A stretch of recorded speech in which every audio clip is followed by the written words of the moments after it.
идеята е да говори накратко и ударно и да има повече, така да се казва, участие и забавление.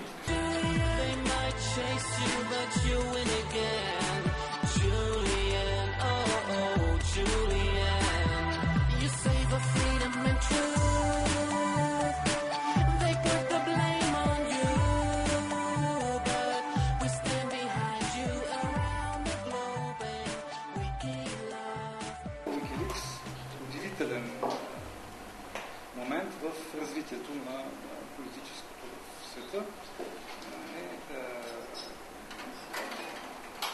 Един хроничен скандал, който от тук назад вероятно ще следва всяко политическо действие.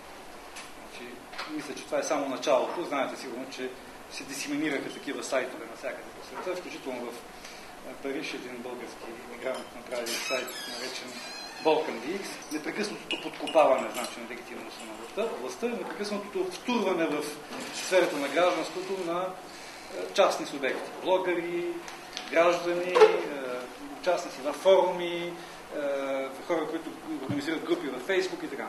Soy mal querido por Hillary Clinton. Yo tampoco la quiero. Този акцент върху персоналното, личното, битовото, което е характерно за жълтото по принцип и което сега присъства много активно в публичността, всъщност при нас води до конструирането от страна и на медии, на политически елит, на една сексистко-хормонална публичност. Оказва се, че политическите хормони, тестостеронните политически хормони са тези, които са нормата сега. Знаем ресора, който предизвиква най-голямо обществено одобрение на сегашното правителство, това е борбата с престъпността, нали, това е твърдостта, мъжката твърда сила и така нататък. В същото време всяко отклонение от тази норма се превръща в табуито и политическо оръжие. Например, хомосексуалността. Знае преди Сергей Станишев, така беше атакуван по тази линия. Сега Яне Янев е много силно атакуван по тази линия и той някакси, за да се справи с този етикет, който му лепнаха, така се сгоди публично пред медиите. Ето такива. Просто медиите се превръщат в терена, в който такива интимни белези и характеристики се обговарят и се използват като много силно оръжие за имиджови и антиимиджови стратегии. Само ако ми обещаеш да ми кажеш дали ще се кандидатираш за премиер. На тебе ще кажа. В България, противно на това, което се случи с толкова широко коментираната кампания на Барак Обама, където именно интернет беше един от основните актьори на сцената на мобилизирането, в България по-скоро като че ли обратните сюжети се разиграха. Защото колкото повече, показва се от анализите, направени в книгата, дадени партии инвестират в интернет кампании, толкова по-слаби са техните резултати на изборите. Борисов е неговият път обратно към властта. Само ти можеш да спреш Борисов и Костов. Един фундаментален проблем, който аз, за съжаление, още не съм разработвал, но дай Боже някой някога да го направи, е как се произвежда истина в нашия. Как се прави истина? Защото да кажем истината не е достатъчно просто да кажем нещо. Това, което го прави истина, иска да бъде реализирана известна легитимация. За да бъде реализирана такава легитимация, обаче вече не е достатъчно просто и велико-политическата легитимност, която ни гарантира това, че някой има правото да каже това. Един много ефективен начин да се произвежда истина, според мен, е тайната. Когато нещо се държи в тайна, то може да бъде оповестено и самото разкриване на тайна може да произвежда известни ефекти на истинност. И ако вземем Асанж, той изглежда добре конструиран глас, способен да разкрива тайни, които благодарение на това винаги изглеждат истини. What is WikiLeaks? What is the site's purpose? Well, the site's purpose is to provide a safe haven in the new dawn of information, documentation, whistleblowing, bell ringing, truth speaking, all of this. Като че ли не е възможно в интернет, поне това се което установихме с екипа, който работихме, като че ли не е възможно позитивно действие в интернет. 90% от нещата, които в интернет се случват, са негативни. те обслужват това, което ти каза, етиката на подозрението. Нали? Това, което на времето се говорил за Маркс, Ницше и Фройд, нали? Този модел на мислене на света, в който има някаква срамна, ужасна тайна, която трябва да се разкрие, и когато разкрием, ще видим, че нещата са ужасни и гадни. Има ли изход от това нещо? Така ли е това? Така ли е наистина? Обречени ли сме от тази нова медия, виртуална среда, на това да бъдем винаги само протестиращи, само критикуващи и само естетически така изобразяващи се? Не бих казал, че сме обречени от интернет. Бих казал само, че има ограничени ползи, които трябва да се отчитат. Това е първата емисия на Радио Свободна България, гласът на ГМО България. Ние сме тук и ще бъдем по ефира и по вятъра до пълно освобождение. Средството самодейства.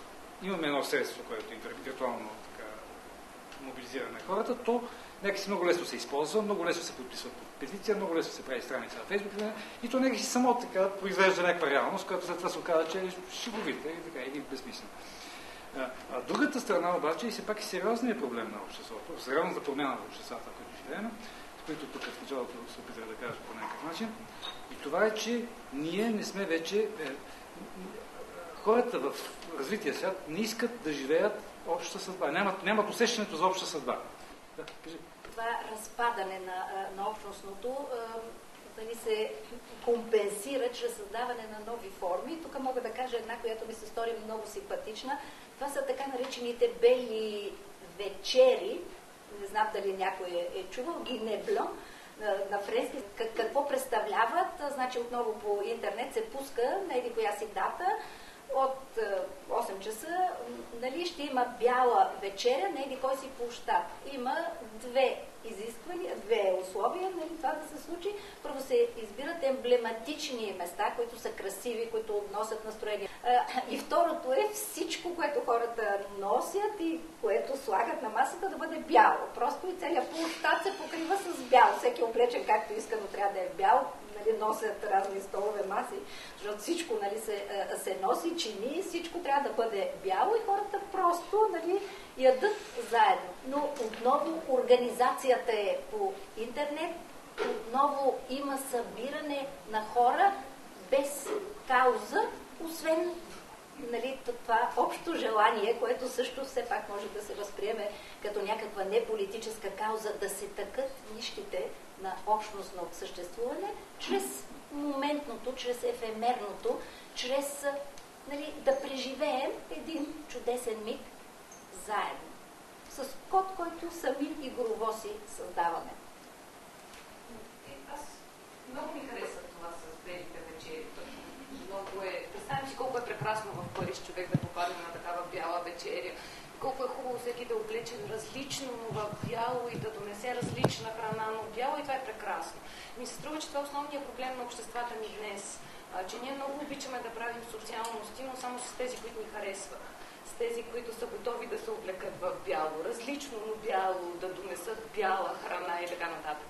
И струва ми, че това е основното подкопаване, което се случва в момента. Ние сме готови да правим общности, готови сме, даже каузи сме готови да измислим, за да държим социалните си мрежи, но отказваме да убеждаваме хората, които не мислят като нас. Отказваме да приемем човек в розово на нашата бяла вечеря. Нали? Някакси. А пък работата на политическото е тъкмо това, че ти искаш да отидеш при човека в розово и да му съобщиш колко е готино да се облече в бяло и ако случайно той не се убеди, нали, някакси може и с набиване да го убедиш. Значи това е другото, което ми се струва изключителен проблем. Аз разказвам на всички как студентите преди там известно време ми казаха, ние утре ще протестираме и ректора даже ни извинил от часовете. И аз изпаднах в полунервна криза и казах, как така ви извинил? В смисъл, що за протест е това, ако вие вече имате извинителна бележка от ректора?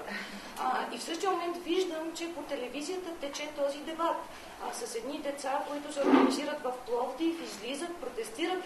Много е страшно, че им пишат отсъствие. Разбира се, че ще им пишат отсъствие. Това е работата. Ако няма власт, срещу която да се бориш, какво да излизаш с балончета и да си много щастлив, че си борец? Някакси трогателна е тази форма на съпротив. Но ми се струва, че това е огромен проблем. Всички сме много активни, всички имаме много каузи, всеки от нас се бори за нещо и може да разкаже колко е важно това. И така се бори, че всъщност единственото, което прави е, че поддържа статуквото.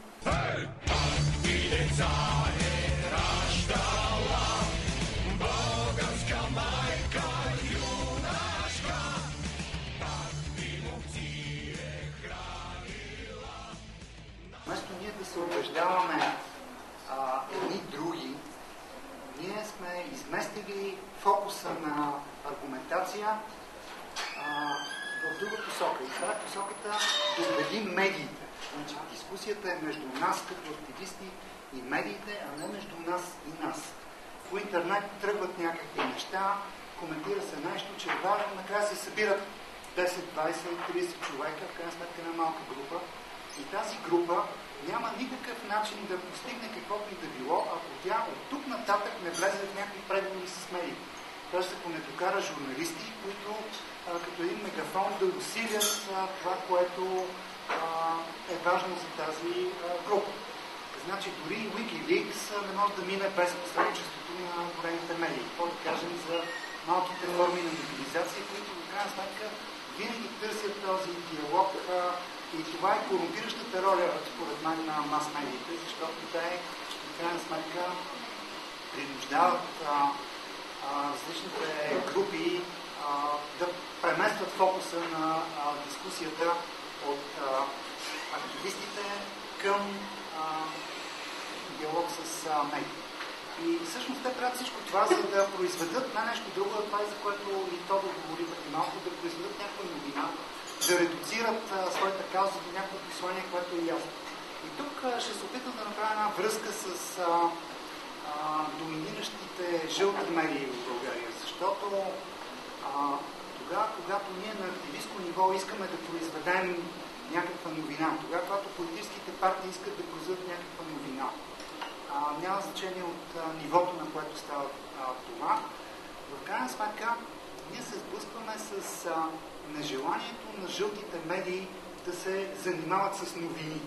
Защото това, което характеризира таблоидната сцена в България, има много изследвания в тази посока, е, че тези издания и тези медии съвсем не се интересуват от новини. Те всъщност се четат или се потребяват от своята аудитория много повече за удоволствие, за развлечение, именно защото в тях политическото е изтласкано някъде на задни позиции и така нататък. Тоест имаме едно истинско преобръщане на пирамидата и политическото, което е целта на всеки активизъм, в крайна сметка изтикано някъде в периферията на публичността, именно доминирането на жълтото в публичността.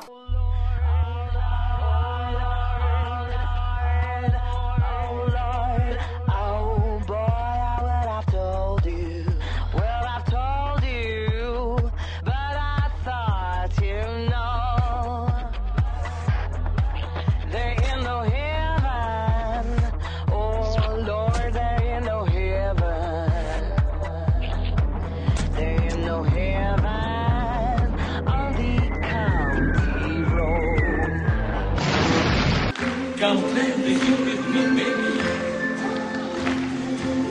You know, I'm